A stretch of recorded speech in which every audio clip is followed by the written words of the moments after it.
یقین تو سب کو ہے، لیکن دوبارہ اٹھائے جانے کا یقین نہیں ہے۔ اس مناسبت سے کہنا شروع کیا، ربنا، اے ہمارے رب، عجل لنا قطنا، ہمیں ہمارا حصہ جلد ہی عطا کر دیا جائے، قبل یوم الحساب، حساب کے دن سے پہلے پہلے۔ یہ نبی کہتے ہیں کہ حساب کا دن قائم ہوگا، یعنی قیامت برپا ہوگی، ہمیں اس سے پہلے پہلے ہی ہماری تقدیر کا اور مقدر کا حصہ، چاہے عذاب ہو چاہے ثواب ہو، مل جانا چاہیے۔ یہ ہماری درخواست ہے۔ اصبر علی ما یقولون، اللہ کے نبی سے کہا گیا یہ جو لوگ بکتے ہیں، باتیں بناتے ہیں، آپ اس پر صبر کیجیے۔ وَاذْكُرْ عَبْدَنَا داؤد ذَا الْأَيْدِ إِنَّهُ أَوَّابٌ، اور ہمارے بندے داؤد کو یاد کیجیے، وہ بڑی قوت والے اور اللہ کی جانب رجوع کرنے والے تھے۔ رسول اکرم صلی اللہ علیہ وسلم کو ایک جانب کفار و مشرکین کے حالات سے آگاہی کرائی گئی، دوسری جانب صبر کرنے کی تلقین کی گئی، تیسری جانب ایک صابر و شاکر انسان کی جانب اشارہ کیا گیا کہ داؤد علیہ السلام اللہ کے برگزیدہ بندہ تھے، نبوت و رسالت کے ساتھ اللہ نے بادشاہت و حکومت بھی عطا کی تھی، یہ اپنے ہاتھ کی کمائی بھی کیا کرتے تھے، ساتھ ساتھ بڑے مضبوط تھے، جنگی مہارت بھی رکھتے تھے، بڑے بڑے پہلوانوں کو پٹخ بھی دیا کرتے تھے۔ زمانے کا سب سے بڑا پہلوان اور بہادر انسان جالوت کو ایک ہی بار میں کام تمام کر چکے تھے۔ اتنا طاقتور انسان داؤد علیہ السلام ہے، ذرا ان کو یاد کیجیے کہ ان کی زندگی میں بھی ایسے حالات پیدا ہوئے، انہوں نے کس طرح صبر سے کام لیا، اپنی طاقت و قوت کا غلط استعمال نہیں کیا، بلکہ یہ سوچا کہ مصیبتیں تو آنی ہم جھیل لیتے ہیں، اور اس طاقت و قوت کے نتیجے میں ہم لوگوں کو سمجھائیں گے بھی، اور اگر سمجھنے کی نوبت نہیں آتی ہے تو ایسے انسانوں کو کیفر کردار تک پہنچائیں گے بھی۔ تو اللہ کے نبی صلی اللہ علیہ وسلم کے ساتھ ان کفار و مشرکین کو بھی دعوت دی گئی کہ گزشتہ قوموں کی تاریخ تو تمہارے سامنے دہرائی گئی ہے، فرعون سے بڑا حکمراں تم تو نہیں ہو، قوم عاد و سمود کی طرح تم طاقتور بھی نہیں ہو، قوم شعیب کی طرح باغات کے مالک بھی نہیں ہو، اس طرح کے انسانوں کے ساتھ جب اللہ کا عذاب آ سکتا ہے، وہ صرف اس وجہ سے کہ ان لوگوں نے اپنے اپنے زمانے کے نبیوں کی مخالفت کی، تو اگر تم زمانے کا سب سے بڑا امام الانبیاء، تمام نبیوں کا سردار اور نبی آخر الزمان محمد الرسول اللہ صلی اللہ علیہ وسلم کی مخالفت کرتے ہو تو تمہارا انجام کتنا خطرناک ہوگا۔ تو اس طریقے سے اللہ کے نبی صلی اللہ علیہ وسلم کے ذریعے سے وقت کے کفار و مشرکین کو متنبہ کیا گیا کہ تمہیں بھی اللہ کے عذاب سے خبردار اور ہوشیار رہنا چاہیے۔ دوسری جانب اللہ کے نبی صلی اللہ علیہ وسلم کے سامنے داؤد علیہ السلام کا تذکرہ ہوا، اللہ نے داؤد علیہ السلام کے متعلق کہا عبدنا، یہ ہمارے بندے ہیں۔ گویا نبوت و رسالت سے پہلے پہلے انسان اللہ کا مقرب بندہ بنتا ہے، اور یہی وجہ قرآن مجید میں جہاں بھی اللہ کے نبی صلی اللہ علیہ وسلم کی اعلیٰ درجہ کا تذکرہ کیا ہے، وہاں اللہ نے اپنے بندہ کا لفظ خطاب کیا ہے کہ سبحان الذی اسریٰ بعبدہ، اللہ کی ذات پاک ہے جس نے اپنے بندے خاص محمد صلی اللہ علیہ وسلم کو مسجد حرام سے اٹھایا اور مسجد اقصی پہنچا دیا۔ نزل الکتاب علی عبدہ لیکون للعالمین نذیرا، کتاب جو قرآن مقدس ہے، قیامت تک کی رشد و ہدایت کی ضمانت والی کتاب ہے، کہا اس کتاب کو ہم نے بندے خاص محمد صلی اللہ علیہ وسلم اتارا ہے۔ تو اللہ کے نبی صلی اللہ علیہ وسلم کو یاد دلایا کہ آپ بھی اللہ کا بندہ ہیں اور آپ سے پہلے بھی اللہ کے بندے گزر چکے ہیں. ان میں بطور خاص حضرت داؤد علیہ السلام کو یاد رکھیے کہ داؤد علیہ السلام نبی اور رسول بھی ہے اور ساتھ ساتھ خلیفہ و بادشاہ بھی ہے. تو آپ کو بھی نبوت و رسالت ملنے والی ہے اور آپ کے پاس بھی حکومت و خلافت آنے والی ہے. جس طرح داؤد علیہ السلام نے شکر گزاری کے جذبے کے تحت اپنے سارے امور کو انجام دیا، اسی طریقے سے آپ کو بھی اللہ کی بندگی میں مصروف بھی رہنا ہے اور حکومت و اقتدار کے ملنے کے بعد بڑے اچھے انداز میں لوگوں کے درمیان فیصلے بھی سنانے ہیں. انہو اواب ذل عید انہو اواب، وہ طاقت والا ہے. داؤد علیہ السلام طاقت والا، کتنی طاقت ہے؟ جالوت اس زمانے کا بہت بڑا بہادر تھا، اسے ڈھیر کر دیا. جنگ ہوئی اور اس بہادر انسان کو تہہ تیگ کر دیا داؤد علیہ السلام نے، جس کے نتیجے میں ان کی شہرت ہوئی، بڑے سپاہی تھے. پھر اس کے بعد اللہ تبارک و تعالیٰ نے انہیں خود بادشاہ وقت بنا دیا. انہو اواب، اتنا بڑا پوزیشن حاصل کرنے کے بعد، اتنا بڑا جہادی تمغہ حاصل کرنے کے بعد، ایک بہت بڑے بہادر کو پٹکنے بلکہ تہہ تیگ کر دینے کے بعد یہ کالر اٹھا کے جینا شروع نہیں کیے، اگر تکبر سے دو چار نہیں ہوئے، بلکہ وہ اللہ تبارک و تعالیٰ کی طرف رجوع ہوئے کہ یہ اللہ کی جانب سے عطا کردہ طاقت و قوت ہے کہ جس کے نتیجے ہم نے یہ کام کیا ہے. گویا نعمتیں مل جائے تو انسان کو اکڑنا نہیں چاہیے بلکہ اللہ کی بارگاہ میں گر جانا چاہیے، جھک جانا چاہیے. اِنَّا سَخَّرْنَا الْجِبَالَ مَعَهُ يُسَبِّحْنَ بِالْعَشِيِّ وَالْإِشْرَاقِ. داؤد علیہ السلام کی خصوصیت کو اللہ نے بیان کیا کہ ہم نے پہاڑ کو مسخر کر دیا، تابع فرما بردار بنا دیا. مَعَهُ يُسَبِّحْنَ بِالْعَشِيِّ وَالْإِشْرَاقِ، یہ پہاڑ ان کے ساتھ یعنی داؤد علیہ السلام کے ساتھ ہو کر صبح و شام اللہ کی تسبیح بیان کرتے تھے. وَالطَّيْرَ مَحْشُورًا، اور اللہ پرندوں کو بھی تہ بتہ جمع کر دیا کرتا تھا. جب داؤد علیہ السلام زبور کی تلاوت کرتے تھے تو ایسا سما بد تھا کہ معلوم ہوتا تھا کہ پہاڑ بھی جھوم رہا ہے اور اس سے بھی تورات کی تلاوت کی آواز نکل رہی ہے. جب داؤد علیہ السلام زبور کی تلاوت کرتے تھے تو یہ چڑیا چنمن ہے، پرندے ہیں، وہ بھی ایک ساتھ جمع ہو کر حضرت داؤد علیہ السلام کی سور میں لا کر وہ بھی اللہ تبارک و تعالیٰ کی تسبیح سنجی میں لگ جاتے تھے. اس سے اندازہ ہوتا ہے کہ داؤد علیہ السلام انسان پہ حکومت تو کرتے ہی تھے، اللہ نے ان کی حکمرانی پہاڑوں پر بھی، نباتات پر بھی دی اور ساتھ ساتھ پرندوں پر بھی عطا کر دی تھی. اتنی بڑے حکومت کے مالک انسان اللہ کی بارگاہ میں جھکتا ہے تو کفار و مشرکین کو سمجھنا چاہیے ان کے پاس تو کوئی حکومت و حکمرانی نہیں ہے، پھر یہ اتراتے کیوں ہیں؟ اور پھر آپ کے ذریعے سے امت مسلمہ کو قیامت تک کے لیے سارے انسانوں کو یہ درس دیا گیا کہ داؤد علیہ السلام کے اس واقعہ سے درس عبرت حاصل کیجئے اور نعمتوں کے ملنے پر شکر گزاری کے جذبے کے ساتھ اللہ کی بارگاہ میں سجدہ ریزی بھی کیجئے. کل لہو اواب، سب کے سب اللہ کی طرف رجوع کرنے والے تھے.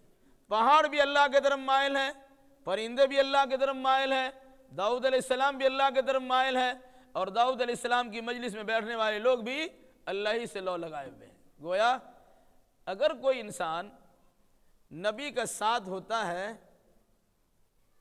تو اس کی ذمہ داری بنتی ہے جو اچھے کام، جو کام نبی کرتے ہیں ان کاموں میں ان کا ساتھ دیا جائے. اگر وہ تلاوت کرتے ہیں تو تلاوت ہمیں بھی کرنا چاہیے، وہ قرآن پڑھتے ہیں تو قرآن ہمیں بھی پڑھنا چاہیے. داؤد علیہ السلام پڑھتے تھے تو انسان پرندے بھی پڑھتے تھے اور جمادات پہاڑ تک بھی پڑھتے تھے. ایسا محسوس ہوتا ہے کہ اس کی آواز اس طرح سے بلند ہوتی تھی. وَشَدَدْنَا مُلْكَهُ وَآتَيْنَاهُ الْحِكْمَةَ وَفَصْلَ الْخِطَابِ، ہم نے ان کی بادشاہت کو مضبوط بنا دیا تھا اور ہم نے انہیں حکمت و دانائی عطا کی تھی. وَفَصْلَ الْخِطَابِ، اور قول فیصل بھی بالکل اٹل فیصلہ کرنے کی توفیق بھی دی تھی. یہ داؤد علیہ السلام کی فضیلت کا بیان ہے. ایک نبی ہے، نبوت سب سے بڑی دولت ہے، اس کا مقابلہ دنیا کی کوئی طاقت کر نہیں سکتی ہے۔ لیکن اگر نبوت و رسالت کے ساتھ کسی انسان کو حکومت و بادشاہت مل جائے تو نبوی تعلیمات کو عام کرنے اور اسے نافذ کرنے کا موقع اچھا ملتا ہے۔ تو داؤد علیہ السلام کو یہ موقع دیا گیا تھا کہ اتنا بڑا نبی اور اتنی بڑی شخصیت، جن کے پاس طاقت و قوت ہے، جن کے پاس معاملہ فہمی کی صلاحیت بھی ہے، جو لوگوں کے درمیان بڑے اچھے انداز میں فیصلہ کر بھی سکتے ہیں۔ ظاہر سی بات ایسے انسان کے پاس کبھی کبھی اجڑ قسم کے لوگ، جھڑ قسم کے لوگ پہنچتے ہیں اور خواہ مخواہ ان کا دماغ چاٹنے کی کوشش کرتے ہیں۔ تو عقل مندی کا تقاضا یہ ہے، حکمت و دانائی کا نتیجہ یہ ہونا چاہیے کہ ایسے بڑبڑانے والے انسانوں کے ساتھ اپنی صلاحیت کو لوس نہ کریں، بلکہ صبر و تحمل سے کام لیتے ہوئے انہیں بھی صحیح راستہ اور صحیح ڈگر دکھانے کی کوشش کریں۔ یہ در حقیقت اللہ کے نبی صلی اللہ علیہ وسلم کے سامنے داؤد علیہ السلام کا تذکرہ کر کے آئندہ ہونے والے حالات کی طرف اشارہ بھی کیا گیا، مسلمانوں کو درس عبرت لینے کی تلقین بھی کی گئی، اور ساتھ ساتھ کفار و مشرکین سے بھی کہا گیا تمہارے پاس تو کچھ نہیں ہے، ہمارا بندہ داؤد علیہ السلام کے پاس نبوت و رسالت بھی ہے اور حکومت و بادشاہت بھی ہے، قوت فیصلہ بھی ہے، حکمت و دانائی بھی ہے، اس کے باوجود اللہ کی طرف کس طرح رجوع کرتے ہیں، تمہیں بھی اللہ کی طرف مائل ہو جانا چاہیے۔ اب ایک واقعہ کی طرف اشارہ، وَهَلْ أَتَاكَ نَبَأُ الْخَصْمِ إِذْ تَسَوَّرُوا الْمِحْرَابَ إِذْ دَخَلُوا عَلَى دَاوُودَ فَفَزِعَ مِنْهُمْ قَالُوا لَا تَخَفْ خَصْمَانِ بَغَى بَعْضُنَا عَلَى بَعْضٍ فَاحْكُمْ بَيْنَنَا بِالْحَقِّ وَلَا تُشْطِطْ وَاهْدِنَا إِلَى سَوَاءِ الصِّرَاطِ۔ چھوٹا موٹا انسان ہوتا ہے، اس کا دروازہ کھلا ہوتا ہے، کوئی بھی آتا ہے چلا جاتا ہے۔ جب بڑا انسان بنتا ہے تو اس کے دروازے بھی اکثر بند رہا کرتے ہیں اور اندر جانے کے لیے پرمیشن و اجازت لینا پڑتا ہے۔ گیٹ پہ دربان بھی ہوتے ہیں کہ ہر ایرے غیرے کسی طریقے سے داخل نہ ہو جائے۔ آج اس کی مثال دیکھیں گے تو سی ایم اور پی ایم وغیرہ کو دیکھ لیجئے بطور خاص۔ داؤد علیہ السلام نبی بھی ہیں اور داؤد علیہ السلام بادشاہ بھی ہیں۔ بادشاہت کے اعتبار سے، دنیاوی اعتبار سے بڑا مقام ہے، اور نبوت و رسالت ایک اہم مقام ہے ہی ہے۔ اس بادشاہت کے باوجود انہوں نے اپنے گھر میں خاص مقام بنایا تھا، نماز پڑھنے یا اللہ کے ذکر و اذکار کرنے کے لیے ایک کوٹھلی بنائی تھی۔ کچھ لوگ ایسا ہوتے ہیں کہ ان کو ہر چیز میں جلد بازی ہوتی ہے۔ دو آدمی لڑ کے آئے، چلو فیصلہ کراتے ہیں۔ بھائی جب فیصلہ کرنے کا وقت ہو تب فیصلہ کروائیے، مقدمات دیکھنے کے وقت ہو تب مقدمات پیش کیجئے۔ تو کچھ ایسے لوگ بھی آئے، بلکہ دو لوگ، یہ دو بھائی آئے، ان کا ایک مسئلہ تھا، دیکھا دروازہ بند ہے، دیوار پھلانگ کر اس جگہ چلے گئے جہاں داؤد علیہ السلام اللہ کی بندگی میں مصروف تھے۔ انسانی فطرت ہے، یہ دیکھ کر ان کو ڈر بھی لگا کہ کس برے ارادے سے یہ لوگ آ گئے۔ پھر دروازے سے آنے کے بجائے دیوار پھلانگ کے آ گئے اور ڈائریکٹ ہمارے عبادت گاہ اور محراب کے اندر آ گئے۔ انسانی فطرت ہے، داؤد علیہ السلام کے اندر میں ایک خوف سا محسوس ہوا۔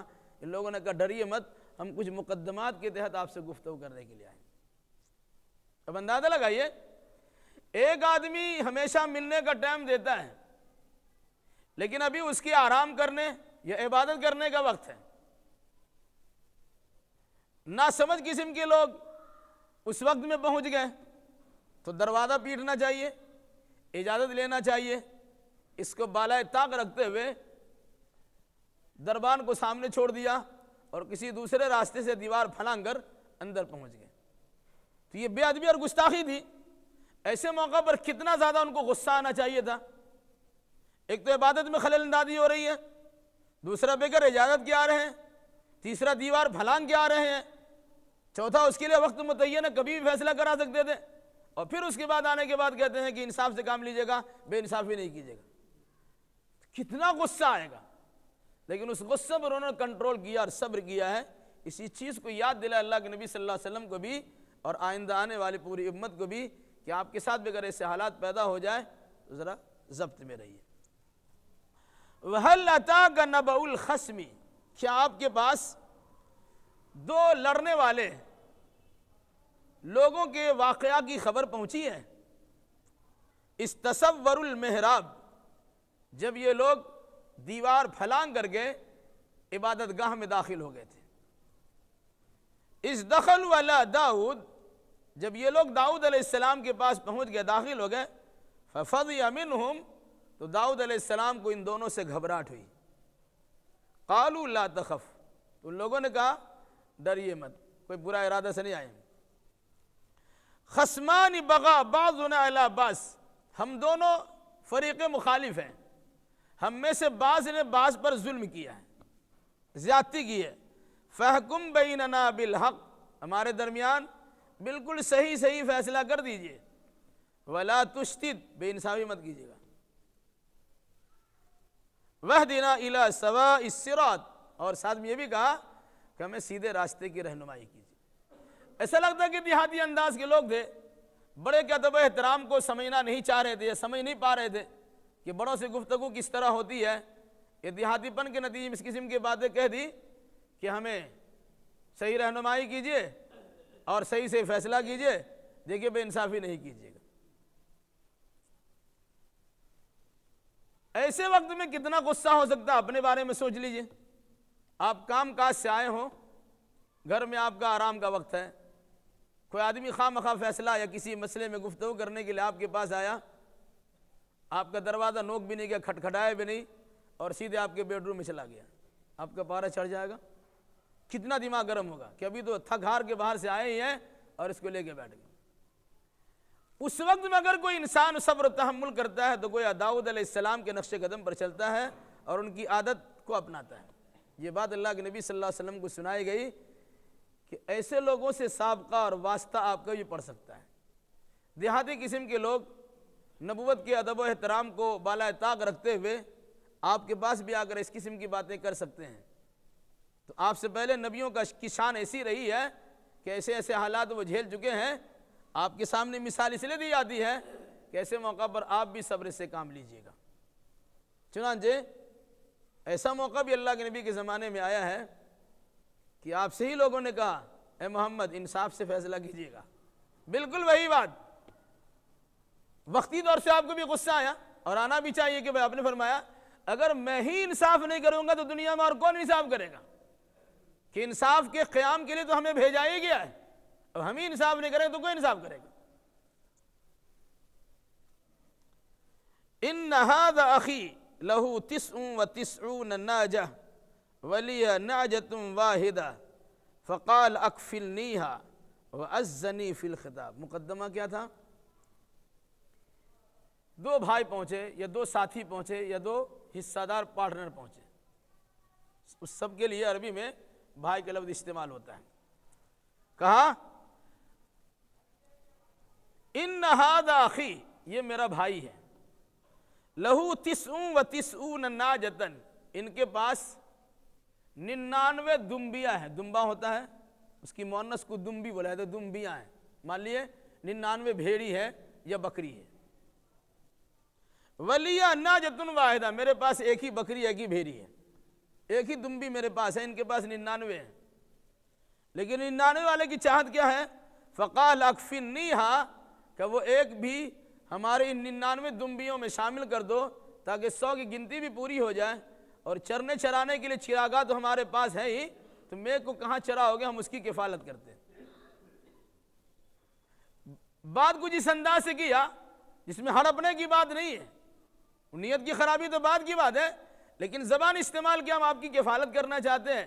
اب ایک لے کے کہاں کہاں پریشان رہیے گا، چلیے ہمارے چراگاہ میں وہ بھی چرے گی اور ہمارے ساتھ رہے گی، کوئی ہماری گنتی بھی 100 کی پوری لگتی ہے، اور آپ کی دمبی بھی چر چک کے اپنا تیار ہو جاتی ہے۔ فقال اکفلنیھا، کہا اسے مجھے اس کا کفیل اور نگہبان بنا دیجیے، یہ نگاہ میں دے دیجیے، چھیننا بھی نہیں جاتا ہے، یا چھیننے کا جملہ استعمال نہیں کرتا، کہا میری کفالت میں دے دو، ہم اس کی پرورش کر دیں گے۔ وعزنی فی الخطاب، اور بات کرنے میں سختی کرتا ہے، ایسی بات بناتا ہے کہ ہم اس کے جواب نہیں دے پاتے۔ لیکن میں نے سوچا کہ یہ تو بکری میری ہے، یہ دم بھی میری ہے، ان کے پاس تو 99 ہے ہی، ہم اس کی بات کا جواب بھی نہیں دے پاتے ہیں، بڑی چکنی چپٹی باتیں کرتے ہیں، موہ لینے والی گفتگو ان کی ہوتی ہے، ہم سے جواب نہیں بن پڑتا ہے، تو ہم سوچے کہ اس مقدمے کو آپ کی خدمت میں پہنچا دیں، اور وقت دیکھا نہیں، کسی طریقے سے ہم آپ کے پاس آ گئے۔ قال لقد ظلمك بسوال ناجتك الى نعاجی، تو داؤد علیہ السلام نے اس ایک دمبی والی کی بات کو سن کر کہا، یقیناً تمہارے اوپر تمہارے بھائی نے تمہاری دمبی کا مطالبہ کر کے تم پر ظلم کیا ہے۔ ایسا نہیں ہونا چاہیے بھائی، ہمارے پاس ایک گھر ہے تو گھر رہنے دو، تم 99 لے کے خوش رہو نا، بھائی ہمارا بھی تم چھین کیسے لوگے؟ ہمارے پاس ایک ہی بیوی ہے، ہم اسی پہ خوش ہیں، تم بولو ہم کو بیوی ہی دے دو۔ ہمارے پاس ایک ہی بکری، ایک ہی گاڑی، ایک ہی باڑی ہے، ہم اسی پہ خوش ہیں، تم اس کو بھی لینا چاہتے ہو۔ تو داؤد علیہ السلام نے کہا اس طرح کا مطالبہ کر اس نے ظلم کیا ہے، ان کو ایسا نہیں کرنا چاہیے۔ وَإِنَّ كَثِيرًا مِّنَ الْخُلَطَاءِ لَيَبْغِي بَعْضُهُمْ عَلَىٰ بَعْضٍ، ہاں اکثر ایسا بھی دیکھا جاتا ہے، جو پارٹنر ہوتے ہیں، شرکا ہوتے ہیں، حصہ دار ہوتے ہیں، وہ ایک دوسرے پہ ظلم بھی کرتے ہیں، جو طاقتور بلوان ہوتے ہیں وہ دوسرے کو دبا ہی دیتے ہیں، جس پہ چھوڑ دیا گیا وہ اندر پورا صفائی بھی کر جاتے ہیں۔ تو ہو سکتا ہے کہ ابھی مطالبہ کر رہا ہوں کہ تمہاری کفالت کریں، کچھ دن کے بعد کہ تو میری ہی ہے، تمہارے پاس کہاں سے ہے؟ ہم 99 کا ہو سکتے تو 100 کا میرا کیسے ہوگا؟ تو یہ داؤد علیہ السلام نے اپنی طرف سے کہا، کس آدمی نے آپ سے آپ کی دمبی کا سوال کر کے آپ پر ظلم کیا ہے، اور اگر یہ انداز اپنایا کہ ہم آپ کی کفالت کریں گے، آپ کی دمبی کی کفالت کریں گے، تو ظاہر سی بات ہے کہ کفالت کرنے کے پس پردہ ہو سکتا ہے ان کی نیت کی خرابی ہو، اور وہ ظالمانہ انداز اس کو ہڑپ لیں، کیونکہ اکثر و بیشتر شرکا آپس میں ایک دوسرے پر زیادتی بھی کرتے ہیں اور اس کا مال ہڑپ بھی لیتے ہیں۔ إِلَّا الَّذِينَ آمَنُوا وَعَمِلُوا الصَّالِحَاتِ، مگر جو واقعی ایماندار ہوتے ہیں اور اچھے اعمال کرنے والے ہوتے ہیں، وہ پائے کا حساب رکھتے ہیں۔ آپ پہ پورا کارخانہ چھوڑ دیا گیا، ایک پیسہ بھی ادھر ادھر نہیں ہونے دیتے ہیں، جس کے پاس ایمان نہیں ہے وہ پورے ہضم کر جاتے ہیں، اور پھر بھی کال اٹھا کے جیتے کہ ہماری وجہ سے کمپنی چل رہی ہے، ہم نے تو ایسا کیا ویسا کیا۔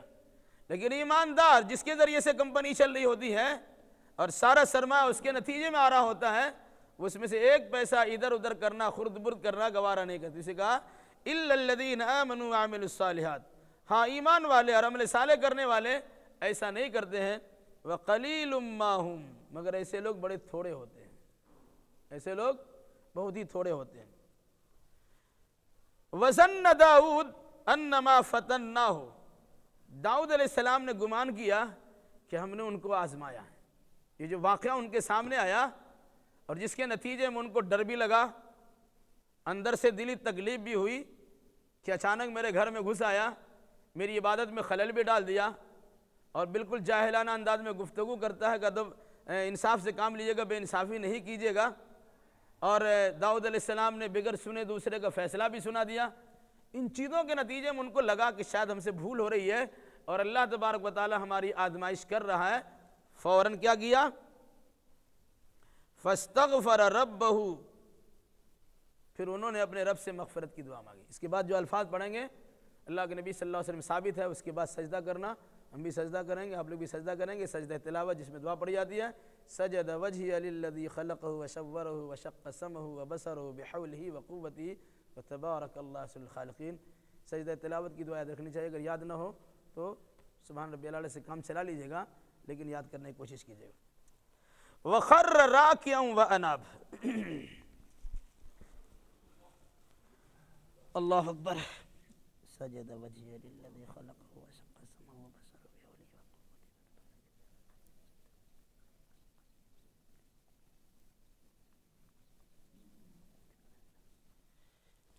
اللہ اکبر۔ تو داؤد علیہ السلام نے اپنے رب سے مغفرت کی دعا مانگی، اللہ اگر بھول ہو گئی ہوگی تو معاف کر دے، اور ساتھ میں وہ جھکے اور سجدہ ریزی کی، رکوع بجالا، رکوع سے مراد یہاں رکوع اور سجدہ ہے نہیں، جھک جانا، اور ساتھ میں اللہ تبارک و تعالیٰ کی طرف لو لگانا، رجوع کرنا کہ ہم سے بھول ہوئی ہے، ہم سے ہماری مغفرت کر دے۔ قرآن کہتا ہے فغفرنا لہ ذالک، تو ہم نے ان کے اس لغزش کو بھی معاف کر دیا۔ وَإِنَّ لَهُ عِندَنَا لَزُلْفَىٰ وَحُسْنَ مَآب، اور یقیناً ان کا ہمارے پاس تقرب کا مقام بھی ہے اور بہترین ٹھکانہ بھی ہے۔ داؤد علیہ السلام کے ساتھ آزمائش کی شکل کیا تھی؟ ایک چیز کی جانب میں اشارہ کر دوں،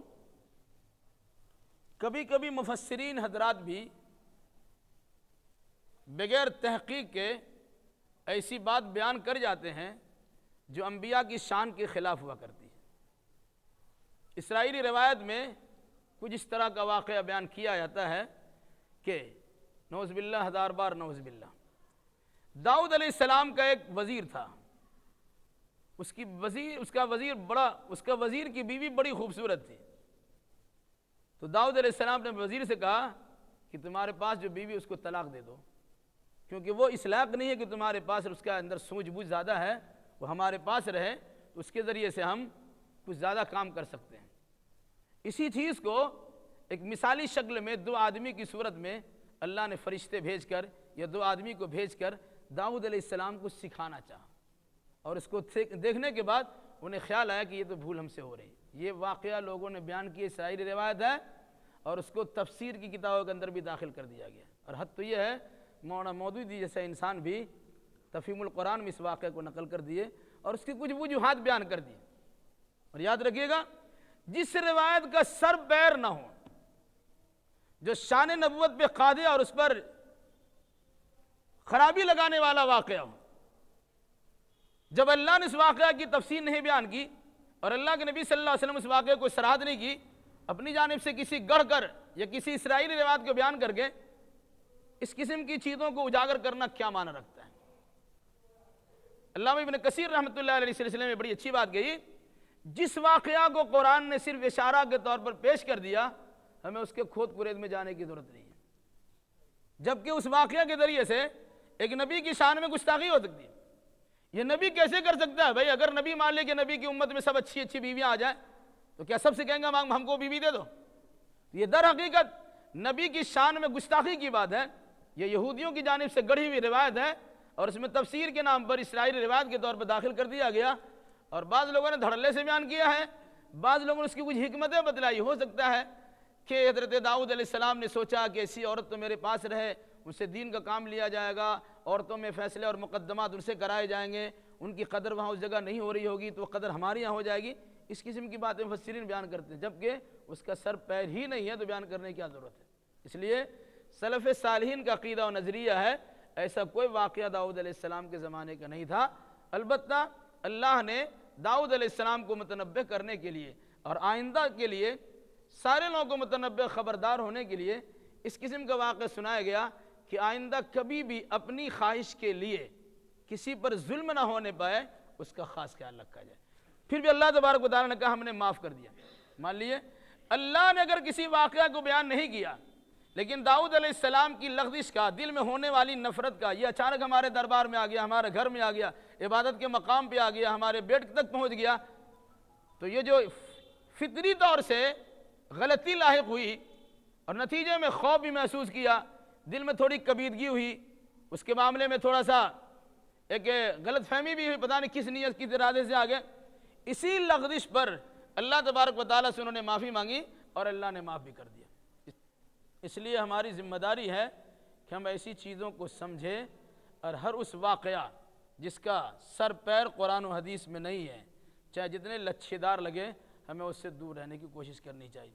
بالکل عین ہی اسی انداز کے ایک واقعہ اللہ کے نبی صلی اللہ علیہ وسلم کی شان میں بھی لوگوں نے گھڑ دیا کہ حضرت زینب جو آپ کی پھوپھی ذات بہن ہے، آپ نے اپنے آزاد کردہ غلام زید بن حارثہ کا نکاح کرا دیا، لیکن ایک دن آپ نے دیکھا بڑی اچھی لگی تو پھر وہاں طلاق دلوانے اور نکاح توڑوانے کی بات کی۔ اس قسم کی بات مفسرین نے تفسیر کے اندر داخل کر دی ہے۔ یہ